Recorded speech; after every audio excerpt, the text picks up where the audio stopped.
C'est une pièce entière qu'Olivier Rousselière a consacrée à sa collection sur Louis de Funès. Autographe signé de la main de l'acteur, statuettes, affiches, films, photos. Au total, ce sont plus de 2000 objets qu'il a dénichés un à un. Je vais vous faire voir donc, la dédicace qui a été signée par De Funès et puis Annie Girardot. Depuis tout petit, il est le plus grand fan des films de Louis de Funès, avec une préférence quand même. Le mieux de tout, c'est Jean de Saint-Tropez, ouais.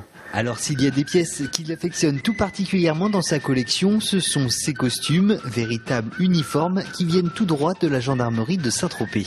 Donc là, c'est l'uniforme justement le premier film de Saint-Tropez, donc du gendarme. Parce qu'il y avait le premier uniforme, il était en noir et blanc, le film de Saint-Tropez. Après, ils l'ont mis en couleur. Il s'est retrouvé un galant de plus, donc le J-chef Cruchon, voilà, donc avec un galant de plus. Et si les costumes n'ont pas été portés par Louis de Funès en personne, le képi, lui, a bel et bien participé au tournage. Bon, lui, c'est le képi officiel, le vrai képi du gendarme de Saint-Tropez. Donc, il y a encore l'étiquette justement du garage du cellier. En permanence, il est à la recherche de la perle rare, ainsi il épluche quotidiennement les sites de vente aux enchères sur Internet. Comme lui, ils sont une poignée en France à collectionner ce type d'objets et parfois, à force de patience, il met la main sur de véritables petits trésors. Alors celui-là, c'est le tatoué.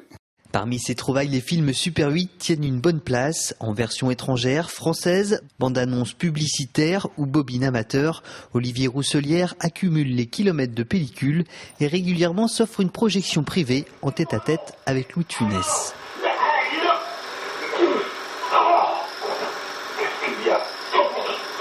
Voilà 30 ans que Louis de Funès s'est éteint et cette année encore, Olivier Rousselière ira fleurir sa tombe au cimetière du Cellier, près de Nantes.